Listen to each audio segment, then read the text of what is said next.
Okay, so Pega is a BPM sector tool, which is business process management. So coming to that, it helps us to get a software which is nothing but a web application, or we can also build a mobile application using Pega. So it helps us to orchestrate the entire business process and get a solution done for the business. So typically it's not a ERP system exactly, because it's not helping us to relate between multiple divisions inside an organization. Rather, it helps us to get some specific or any required business processes done typically.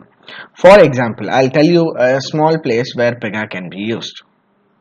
For example, you wanted to initiate a broadband request. Okay, you need an internet connection, broadband request in your place.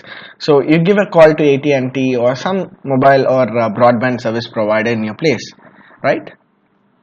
So when you give a call, there is an agent that picks up the call, contact center person, and he asks you what is your request. So you say like, I need some 100 GB 200 GB plan for a month, and they for in further asks your personal details like your name, first name, address, and stuffs like that. So once the request details being collected from their end, they give you a reference number or a ticket number, right? Sometimes you'd have noticed it. Right. Yes. So there is a specific process in Pega called case management. Okay, that typically deals something like this. For an example, so that generates a case ID for your request, which is being shared to you, or a typical reference number being shared to you. That's all as an end user you'll be aware of. You don't know anything beyond that, what's happening behind the business, right? So what happens after that is, let's say for an example, after your request is being done, the request moves to another technical department where they do a feasibility study that your area is capable of having this plan or not. It can accommodate a 100 GB 100 Mbps plan, or it can accommodate below that or above that, whatever it is. They do the technical feasibility study. Once they find, let's talk about the happy path here. So once they find it's all good, you can accommodate that plan, then it moves to another technical person who is going to give you a call, or it's other department who's the guy who comes and installs the device in your place. So he gives up your call, books an appointment like he'll be coming so and so time on so and so date, and you acknowledge that.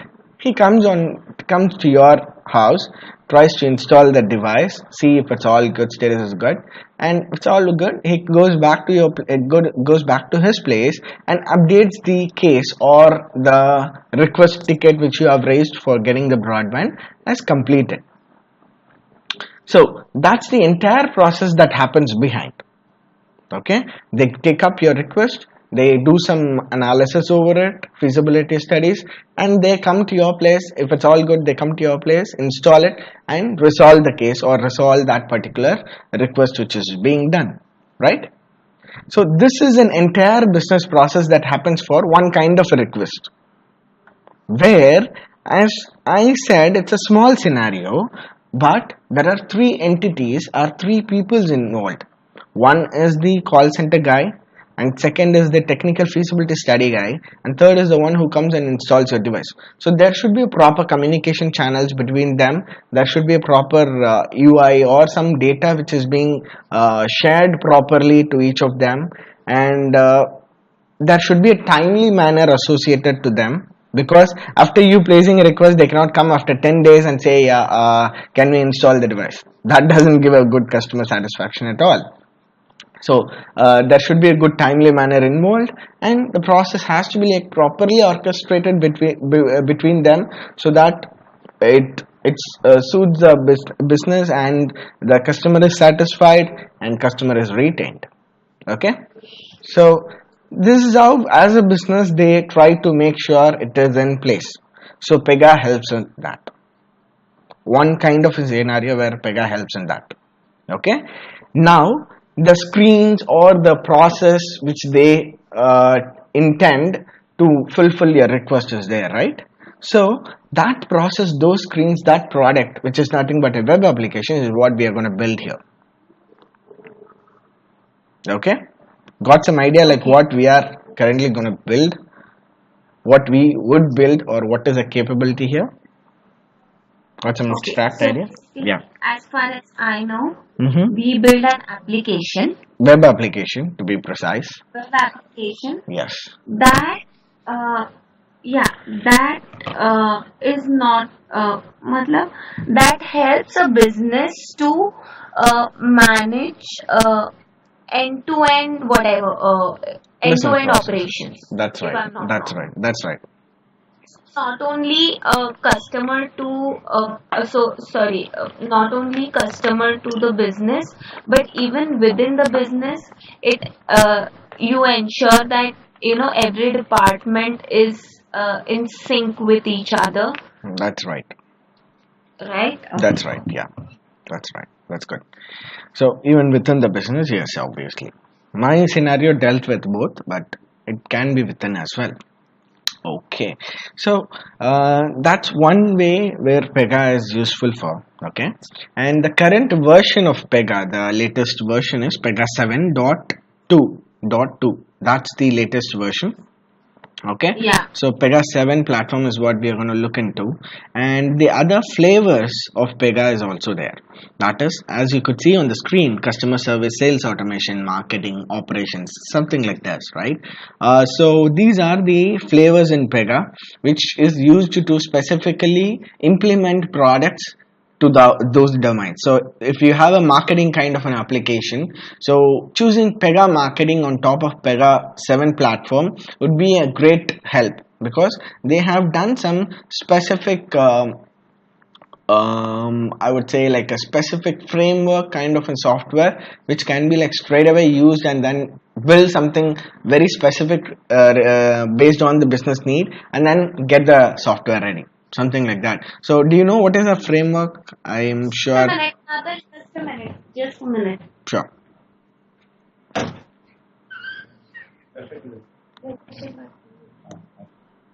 Yeah, आप अंदर आ सकते हैं. Yeah, you can go ahead. Okay, sure. So those kinds of frameworks can also be used in Pega. We are going to not see on those frameworks. We are going to see on the Pega 7 platform typically as what is exactly like required for system architect level. Okay. So Okay. let's go ahead. Let's go ahead with. Let's not do anything technical today.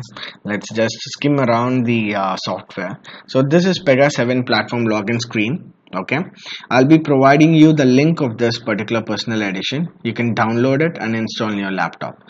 By the way, like, what's your configuration of your laptop?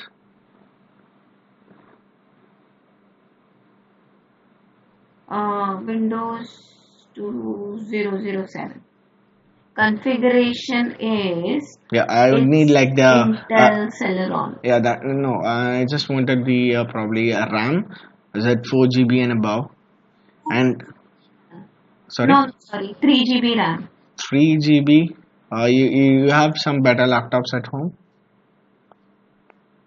Yeah, I'll see. because it is required for Pega 7. You need at least 4 GB minimum. I'm talking about.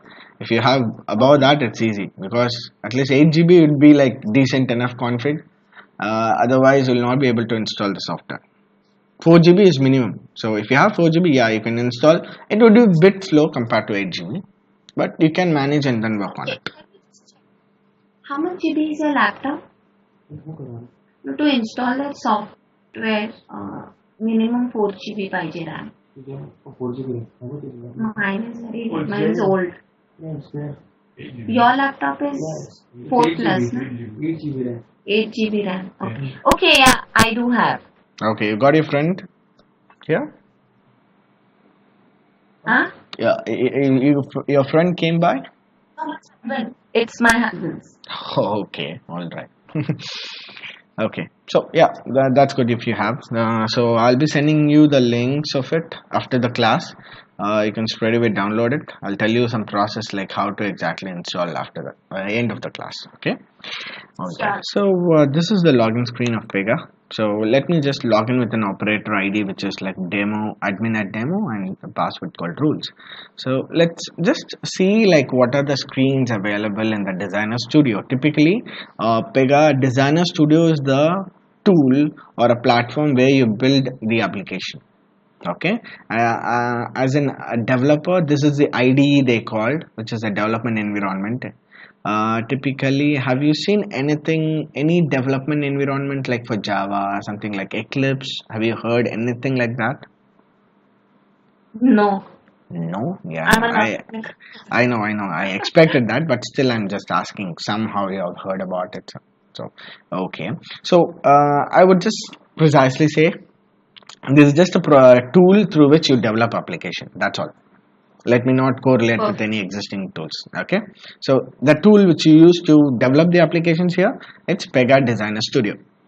As you could see over here or over here. Okay. I can see that. Yeah. Yes. So as we already said, the latest version is 7.2.2. The current personal version which I have is 7.2.1. Just one minor version below the current one. There isn't much great differences. Just few things got modified. Not a major difference, so it doesn't really matter. Working on 7.2.2 or 7.2.1. Okay, so let's go ahead. Yeah, you could see like multiple buttons on the left side, top panel, bottom, and middle, something like that, right? It looks like a Greek and Latin for you now. We I'm are pretty sure. we are doing 7.2 version, right? Yeah, it is 7.2 only, but the minor version is like the smallest changes version is 7.2.2. Okay, the Okay. latest one, but we are doing with 7.2.1. That's all. As you could see over here in the bottom. Okay. Okay, it's 7.2 version only, obviously. So that's why I said that minor version doesn't really matter. There isn't much differences between the final and the before one. Okay. Okay. All right. So as you could see here, there are multiple sections in that particular screen. Like there are four different divisions of screen here. So there is a top navigation bar. There is a left side navigation bar. You could see some buttons on the bottom side, right? Something over in the middle. So let's just quickly see what each things are mainly used for. Why you go for those kinds of set of menu? What is the functionality available inside that menu? Okay, typically we'll see one by one. Nothing technical, so I don't want to really confuse you on the first day. I know already you're not a Uh, non-IT person, so it will take a bit of time for you to get accustomed to the terminologies or understand the technical perspectives of it as well. Okay, I'll give you a bit of example so that you can correlate and then try to understand the exact need of it as well. Okay. mm-hmm. Yeah, all right. Let's start with the top navigation, not top bar, which you could see the Pega 7 Designer Studio, HR App Launch, plus Create, and all the stuff on the top side. Okay, so the first menu is the Designer Studio, which you could see on the top left. So this shows you a bit of categories like application, process rules, data model, user interface, mobile reporting, and stuff like that. So whatever you see here, these categories under that there are some specific settings available based on the categories mentioned. Okay, it's typically some settings menu which is available within the Designer Studio. You could take something like that. As of now, we'll go a bit detailed in the further classes. Okay, let's not go what is exactly like available inside each and menu. Okay, so the Designer Studio menu typically has some settings kind of information in the first menu.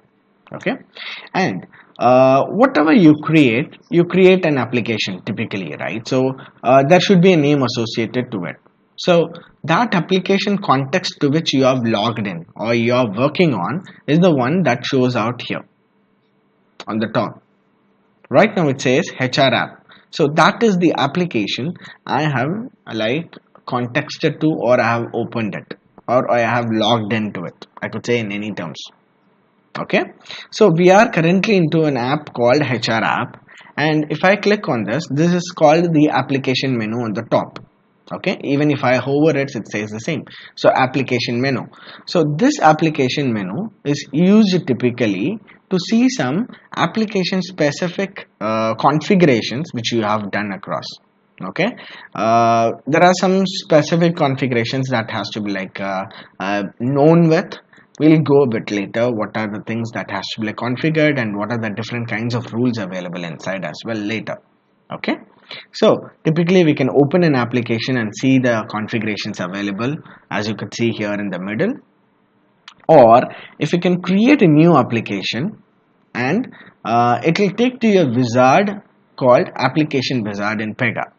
Okay, I hope you know what's a wizard. It's a common terminology, it's not an IT thing, just a process, just a series of process it takes you to install. Probably if you would have installed some software, I believe earlier, something, Yeah. right? So it takes like next, you click on next, stuff like that, right? So that's a application installer wizard. So Yeah. very Yeah. similar, yeah, very similar. To create an application also, they have made it quite simple in the 7 versions. Okay, so you can create an application using a wizard called application wizard, which is the terminology in Pega, and you can build it. In the next class, we'll be creating a new application once you have installed the app, so the tool in your system. You'll be doing a screen share so that I'll guide you like how exactly you can create a new application. Like how you see an HR app, we'll be creating a new application similarly. Okay, and the next thing is like you can switch between applications. As you could see here, I find 3 things: demo app, HR app, Zoho apps, like that, right? So I have logged into the system using a particular operator ID, that is admin at demo, which I used. You would have noticed that. So for that particular operator, these 3 applications are the access to which you can modify. There are some specific rules based on which this app or the application access is determined with. Okay, we'll go about the technical things a bit later again, but we can switch between the applications. For example, if I click on demo app, you could see a change here. As you could see, now I have been pointed to the application called demo app, and whatever I open in respect to whatever I create, it will be like contexted to this application. Okay, so that's how a same operator can have access to multiple applications as well. It's not like he can only build one or get access of only one application. It's not like that. Okay, wherever you find, yeah, Question. go I have ahead, a question. go ahead. Where did you get notes for this? Okay, see, regarding the notes, I'll tell you 2 things, like how exactly we deal the sessions. Okay, so I wouldn't really recommend my students to take notes first of all. Okay, because you would lose the concentration of looking into the screen and understanding what is being exactly explained here. Rather, you'll be like concentrating whatever being like told by me, you'll be like taking notes of it. Okay, it helps you further in the future to refer and recollect it, but there is a different approach to which you can do that as well. Just concentrate on the class which is going on right now. Okay, I'll be providing you the recorded sessions of whatever we are going to take after each classes, and there will be a PDF which is being like sent to you. It has like almost 400 to 500 pages PDF. Okay, for every topic. For example, you have gone through the course content. Let's say operator ID is one topic which is available there. So for that operator ID, what it is all about, there is a big theoretical content given for it, 1 or 2 pages as well. So That is all about it. that's what I'm saying. So you can refer that if you wanted to theoretically know what's an operator ID. That's all. Still you forgot something was told in the class, refer the video. I'll be sending you a Google Drive link. You can just click on it, play the video and see what it is all about again. Okay, so that helps you how to recollect things. That's all. So typically you need not take notes. Okay, all right. I'm not taking. Okay, I'm just saying, I don't know, I just said. Okay, all right. So you can create a new application. You can switch between the applications to which this operator ID has access.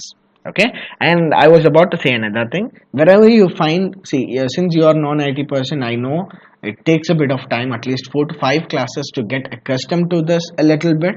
So try interrupting me if you find something is like a Greek and Latin to you. Okay? I'm really Mm-hmm. making sure even if I use a terminology like technical term, I ask you whether you know about it, even if it's that. Okay? But do Yeah. let me know if I'm missing out something. Do interrupt. Do not hesitate if you find something not clear. Okay? Sure. All right. So there are a few more things like open overview, open skin, and open switch between workflow. These are a bit technical. I don't want to get into that now. But typically, this is an application menu. You can open application configurations to this. You can create new applications using this menu. You can switch between the available applications to this operator ID. That's all you got to know right now in the initial phases. Okay. So next, let's go. There is a menu called launch. You could see some three menus coming up out of it: manager, user, Pega Express, something like that. So these are the launch things, which is called as a portal. Okay, let me click on this manager and it launches me a specific web page here called a case manager, right? So this is technically called as a portal in Pega. But let me just correlate you. A portal, just imagine it's just nothing but a web page. Okay. So this would be an output or the end user screen, how user is going to exactly see your end product. For an example, this is a pre-built out of the box like the functionality available here, but you can build your own intuitive UIs, and you can create your own UI screens and make it look better as well. Okay, but this is a sample which is being provided like a case manager. So a portal is nothing but a web page, and it looks something like this for you. A manager's specific team members information, his required urgent works listed out over here. Okay, some specific information on the case management on here, and you can see my team menu, you can see my work menu and navigate through it, and you can go with some reports and see the specific reports being available to them, and see some retrieve some report information, something like that. Some functionalities what typically a manager does. Okay, so can be like created and get it added to this portal as well, or you can create your own portals, design it based on your business specifications and get it done.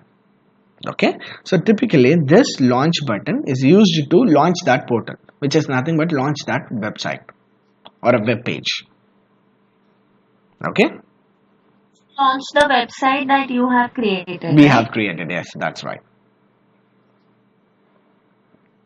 that's right.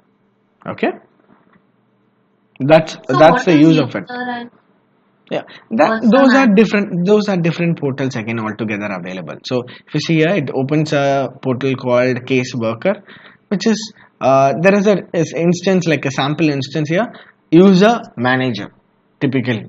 Okay, so there is a specific screen which is given for an user, there is a specific screen which is given for a managers, and get things done. So for a user who is a below manager, he doesn't have, see if you on the see on the left side, previously for the manager there were reports section available on their side, reports menu, Yeah. but for a user it's not there because he is not like required to see reports and all. He has to work on the given tasks being given, right? So that's how we modify things, deal with it, and see how things can be like managed between them. So it's some other portals which is available, that's all.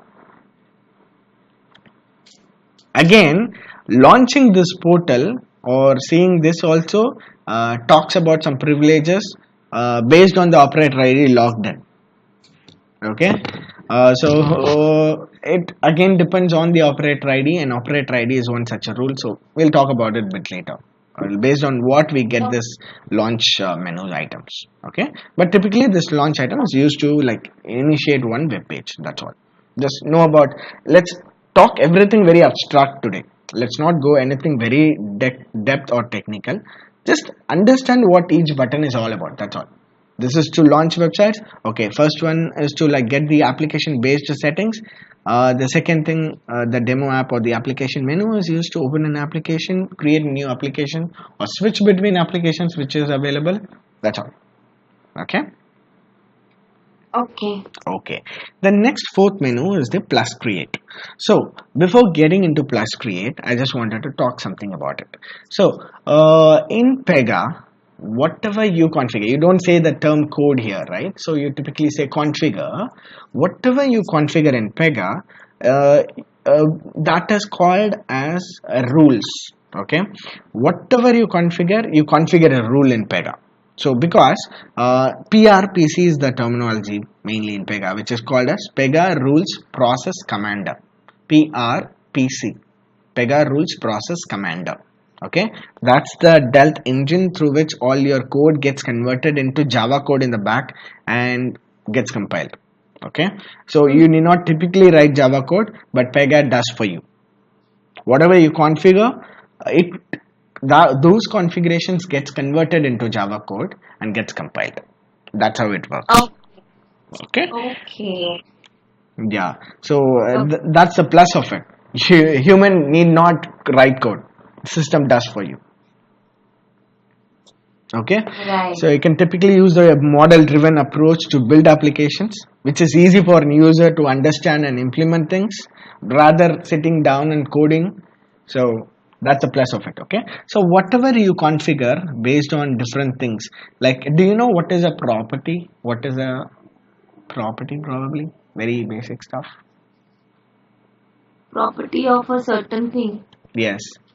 Okay, layman's property, like a particular object's a property, that kind of a property, Property of an object. Oh, okay, fine. That is pretty much layman stuff. So I cannot relate that with this property.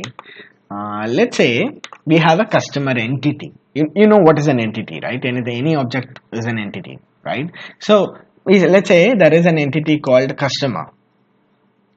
Fine.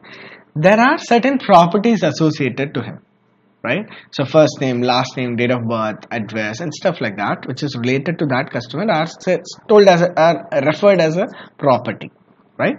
Oh, So typically, there is a technical rule itself called property. So if I create a property called first, let me create one. Yeah, if I create a property called first name, it opens me a rule type of property. Okay, a property can have multiple types. It can be a text, it can be a number, which is nothing but an integer. Have you seen integer anywhere, by the way? yeah. Okay, integer holds numbers.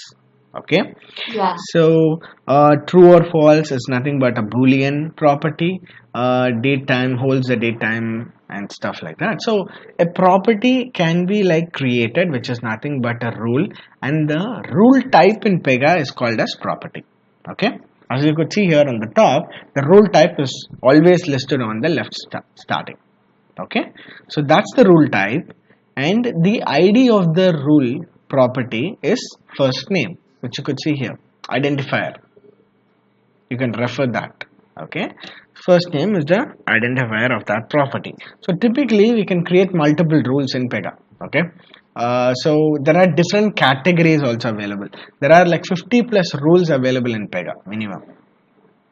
So instead of having everything under one menu, Pega has done a categorization to it based on the rules real usage. Okay, if it is something dealing with the decisioning kind of logic, then all those rules which you see on the right side here, this big menu, is all decision specific rules.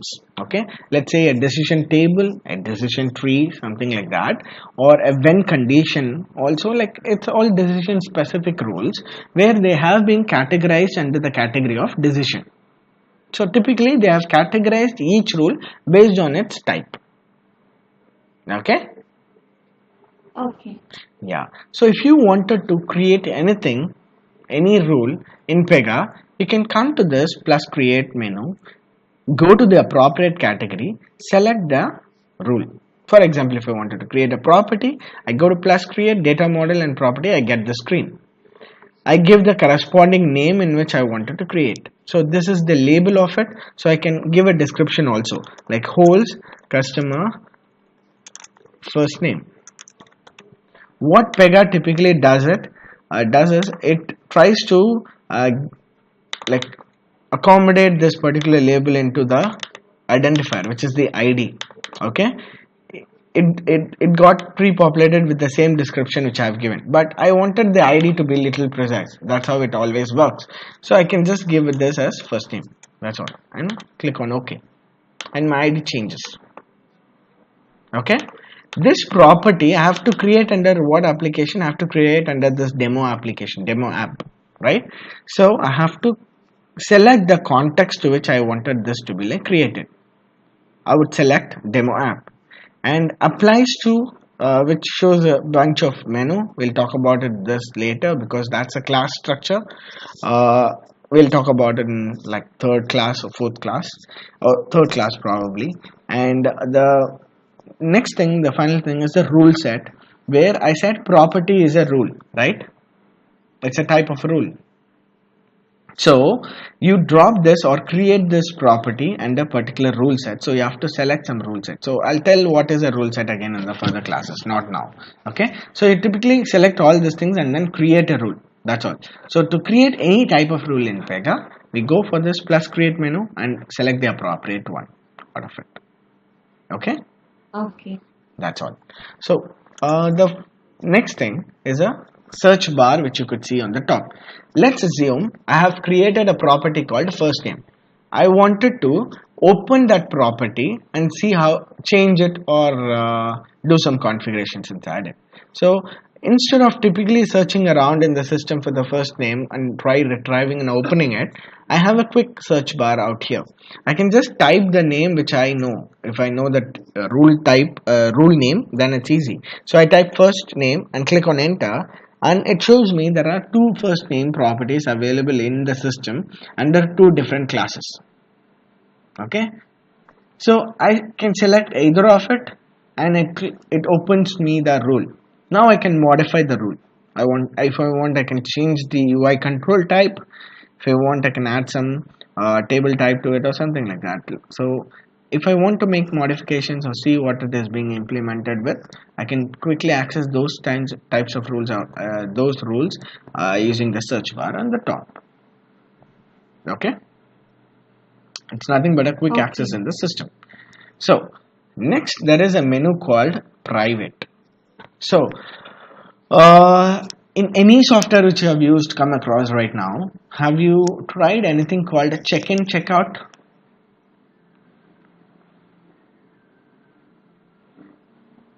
Check-in, check-out in what? Any software tools which you have come across till now. Checking out something and doing some change, checking in it back, anything. SharePoint, any software probably. No. No. Okay. Let's talk about it then. So we are going to create an application. Okay. So there might be like 10 developers or 10 system architects sitting here and then trying to develop it, right? In normal situation. So you might be working, let's say I have opened this property called first name. Okay, you are one developer, I am one developer on the same project, same application. Okay, so I have opened this rule called first name. I am trying to modify its UI control from px text input to something else. Let's say I am modifying it to px URL. Okay, in the same time, parallelly, you are also opening the same rule and trying to modify this text input to, let's say, tag cloud. Okay, what happens to this rule? What do you think typically? What happens? Will it save the modification which I made or you made? Imagine it's happening parallelly. What will the system do? What should the system do? That could be better.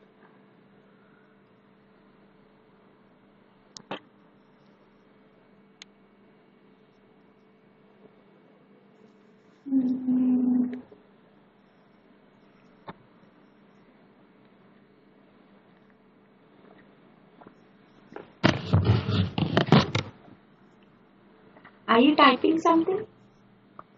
No, I'm not. I'm asking you something. I did ask you. You understood the question, right? Yeah. Yeah, just see, never mind, let it be wrong, doesn't matter. Just give a try, say what you've come across, like think about, have some idea, something. Give give your own thought. Let it be wrong, it doesn't matter really. I'm doing a change, you are doing a change to the same property or the same rule in the system parallelly. So, what do you think? Will it take my change or your change? Or what happens?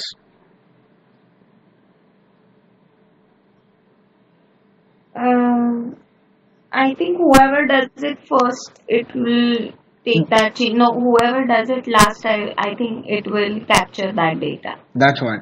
There is no first There's last. no right. That's right. If it is like first last, then it's fine. If it's sequential, that's fine. But I'm talking in a situation where it's parallel. Let's say you're also getting into it by 8 o'clock, I'm also getting it into 8 o'clock. Let's say it's a very parallel thing which is happening, unfortunately or coincidentally. It can happen, so that's why I'm saying. So imagine it's a parallel thing happening between you and me here. So, what do you think? Which change would refer or reflect in the system?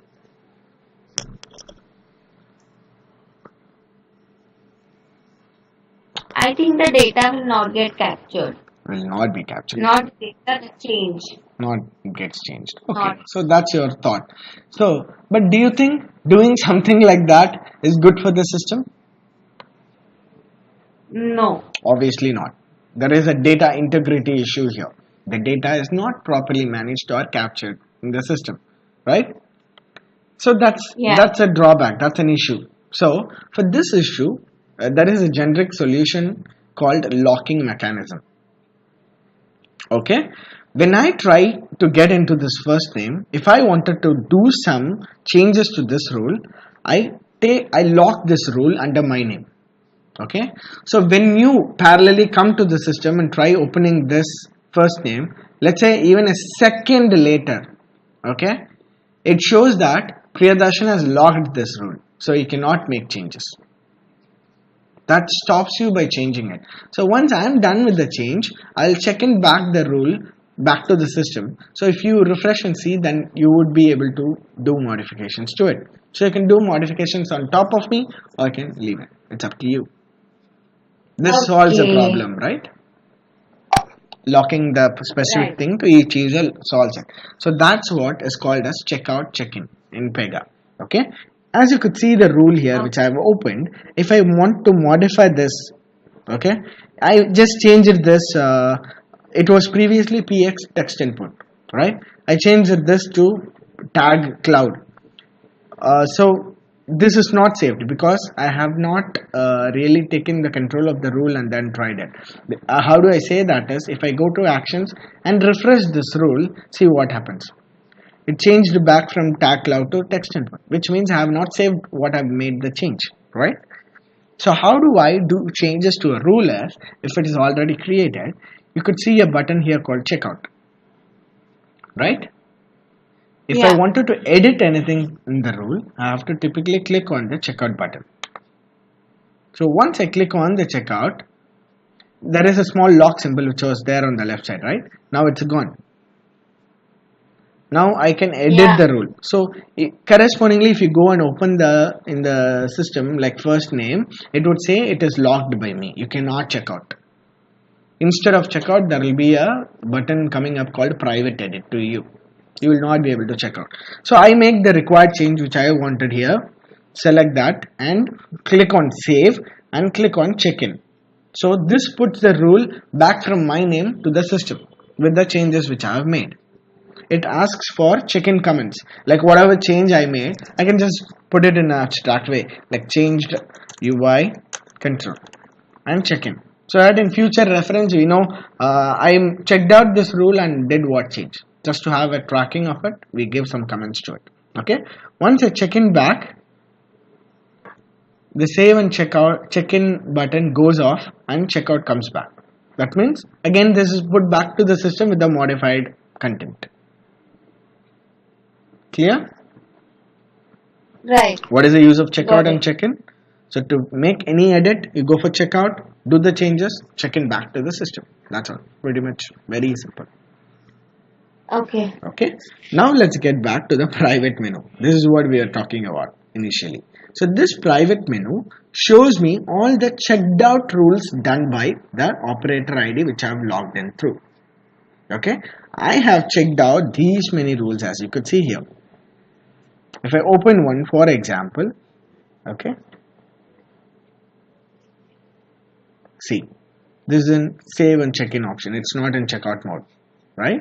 I have to check in typically this rule back to the system if the changes are done. So typically to have a quick access to the rules which you feel are in progress, you can check out like this and then work on it. Okay. So check-in is save and checkout is edit. Yeah. Check-in is save and checkout is edit. That's right. Okay. That's right.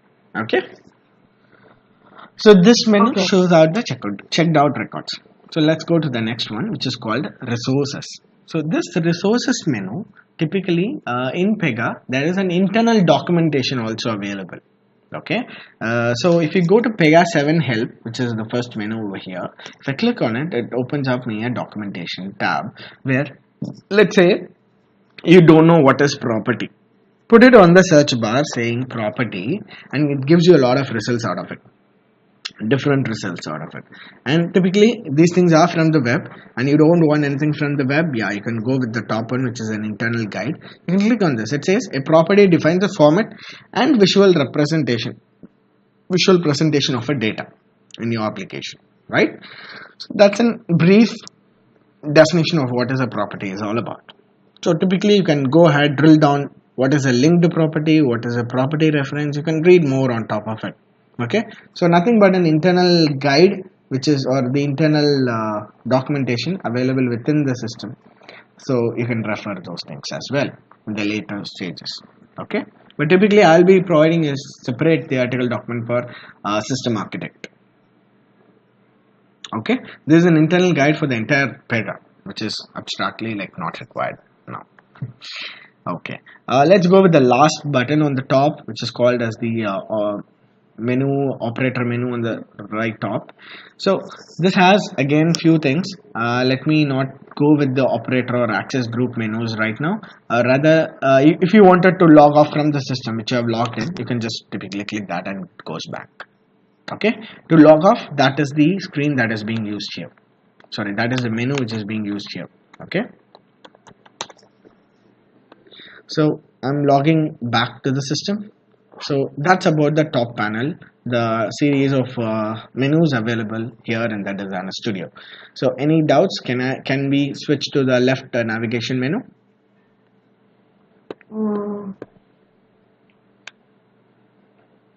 Pretty much okay. Yeah. All right. I mean, definitely, like it's half of it is gone. On top, I have to go through it once again. I mean, No. myself all the time.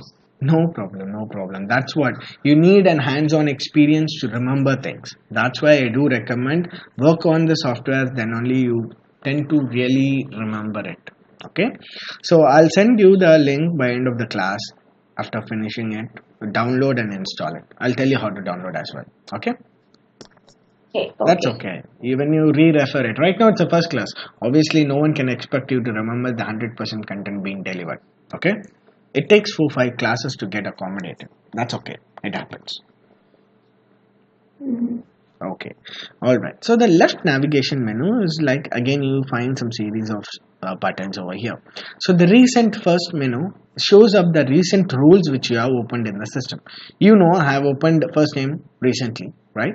So that comes upon in the recent item list. So the whatever items or the rules which you have opened, if you wanted to like quickly navigate to it, you can use this recent menu. Okay. Instead of go typing in the search bar again, you can go through the recent menu and then open it straight away. That's the use of it. It gives you the top 15 or 20 recent items here. Okay.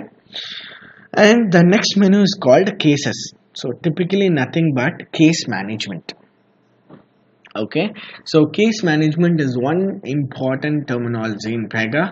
There are multiple things associated to it: case type, stage, process, step, and how do you orchestrate it. For example, I just told you one small example of a broadband request, right? From end to end, like how exactly it works in the back end. So typically you'll be like designing things, like as you could see a flow shape here, right? So you can typically add more flow shapes to it and then design your business process as well. So each shape has its own purpose. Why do you use this, why do you use the other shape, and all those. So we'll be typically seeing this in the case management class, and see how exactly you can configure it based on the business processes. Okay, so to open this case management specific rules, you go with the cases menu. Okay, next thing is the data. So do you know what's a database table?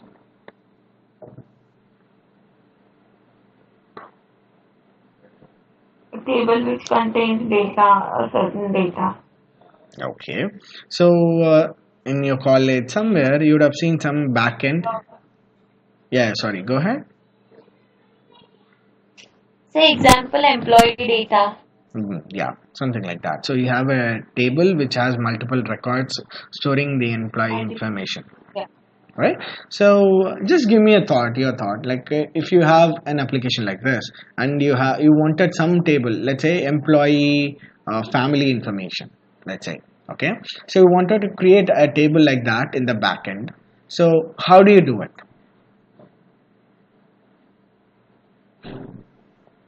I wanted to create a new table. So how do you do it? Add Sorry? add family details. No, it's not adding. I wanted to first create a table, right? So how do you do that? What process do you follow to create a table in the backend? Add create plus Okay, create. okay. Just I'm just asking the process, not a code or an SQL query here. What do you typically do? You go into something and try creating it. So what is that something I'm asking? Go into the sheet. Sheet. Okay. But typically the backend would not be just a sheet. So have you heard about any database like Oracle, Microsoft SQL Server, Postgres, anything? Yeah. Have you heard anything about this? What is the one? Oracle? I've heard about everything. Sorry? I've heard about. Never worked on it. Okay. So these are different database available. Okay, the relational database management systems. So the typical database which is used for, or the default one which is being used by Pega, is a database called PostgreSQL. Let me spell it out to you as well. It's PostgreSQL.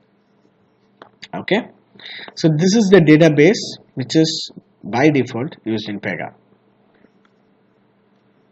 Okay. All right, so this is the backend which you'd call, and what you here see here is a front end, right? So in the backend, if you wanted to create a table, you typically go to that Postgres database and then try writing some SQL query like create table and so stuff to get the table created and insert records using the SQL query again. So instead of doing things like that, going into the backend and do it, Pega has given us an easy option to create the table using the front end itself through this menu called data. Okay, so you can typically add let me switch back to my application.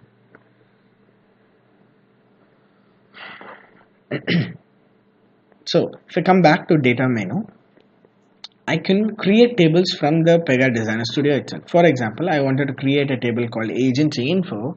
I can typically create a data type which is rule in Pega for it, and I can specify the columns required.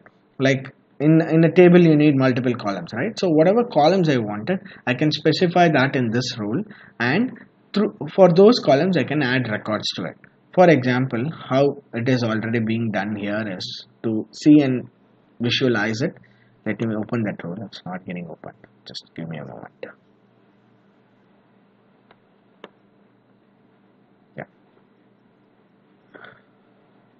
Okay. So this agency info right now, if you see, these are the columns that I've added to it. Nothing but add fields to it. Okay. So I have name, address, rating, cost, ID. These are the 5 columns I've added to this particular table called agency info. Just keep it that way. Okay.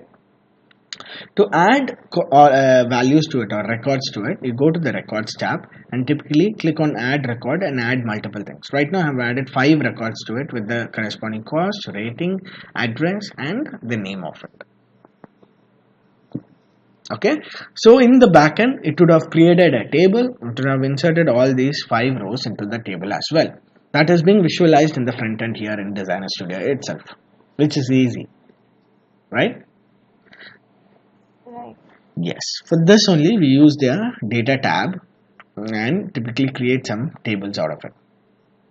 Okay, getting to the next menu called App Explorer. That's a menu called as App Explorer. Typically you see the class structures in it and corresponding rules that we create under the class structure. Since we haven't seen what is a class, we'll go to it a little later. Okay, and the fifth thing is called as records. If you could notice something in the records and the plus create, if you compare this, the categories which you see in plus create and records are pretty much the exact same thing. From application definition to user interface, the same set of menus available over here as well, right? Yeah. Yeah, that's because plus create, why plus create is used for this menu, by the way? To add the what is it called? Rules. Rules. Okay, to create any rule, you use this plus create menu. But in the records panel, for example, let me expand each category. The specific category of that rule will be like there, right? So under data model, again, let me go to property. This is some very simple property, so or a simple rule in Pega. So I'm sticking with the same thing so that you don't get confused. Okay. So if I open this property from the records menu, I see a list of properties that is available in the application itself. I have first name, candidate, job, language, total cost, name, professional details, middle name, and so on. So these are the properties that are available or being created in this application called a demo app. Okay, so I can see the entire list which is being created. If you wanted to create, you go here. If you wanted to see which is already being created under that particular rule type, you go into the records. Okay, so I can open a rule which is already created from here and do some modifications. I can open any of the property rule from here, or if I wanted to create a property rule also, instead of going to this plus create, I can click here, which is plus create again under that property. So it typically creates me a property, whatever, because I've been into the screen of property. So if you click press create here, it opens a corresponding rule to get it created. Okay, so that's the use of records. It's nothing but a directory of rules which is available in this application and system. Clear? Okay. Yes. The next thing is a private, which is the same stuff which we saw in the top. The checked out rules gets listed out here. So it's an easy access to open the checked out rules which you are currently working on and do modifications or configure it. Okay. And the next thing is called a favorites menu.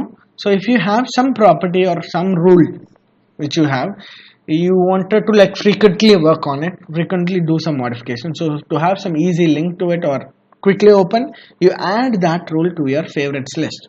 So if you go to that rule, go to actions and you have an option called add to favorites. If you do this, it will typically add that particular rule to your favorites list.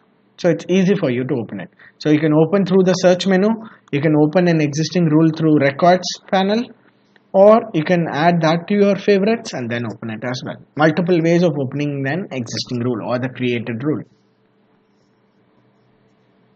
Okay. All right. So that talks about the top panel and the left panel right now. And whatever you see or whatever you open, that gets open in the middle, right? So this place is called as in work area. This is where you typically work. So it's called as a work area. Okay, so if you want the work area to be like little bigger, you can click on this particular panel middle and then it collapses you the left screen so that you get a bigger space to work on it. If you want, you can click on that edge line again and it opens up the left screen. If you don't have any use of the left panel, then you can just close it and work on the middle. Okay, so this is the work area, which is the third division in the entire screen which you have seen: top panel, left panel, and the middle one, right? So the final thing is on the bottom, which talks about tracer, clipboard, and stuff like that. So this is all purely technical, so let me not get into that, but typically it is used to debug your application or your process. Have you heard about the terminology debugging anyway? You know what is debugging? Okay, what is debugging? Yeah.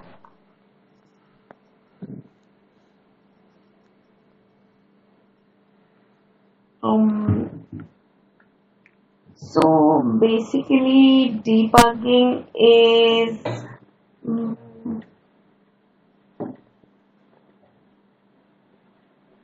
if there is any issue with your code, Okay, you go and check into it and correct it. that's right, absolutely, that's right. It basically helps the programmer or the coder Fix the code to issue. fix it or yeah, fix the program. That's right, that's absolutely right. So that is debugging. So The bug, yes, that's right. basically. That's all simple as that. As the name itself says, debug, right? So yeah. So to fix the code, typically in Pega, if you wanted to fix some errors which you have, you want to trace and see how it works, and then see where it exactly throws you an error or something. You use those tools which is there here in the bottom, like tracer, clipboard, live UI, or something like that, and try to get your errors fixed. Those are some debugging tools available in Pega. Okay, so Okay. let's not go detailed about it. What's the use of tracer? What's the use of clipboard now? Let's go with the other initial things in the upcoming classes, and then later let's switch into this. Okay, so that's nothing but the debugging tools available in Pega. That's all, simple as that. So that's about the four divisions which you have seen in the screen. Okay, so I'll send you out this particular link as well.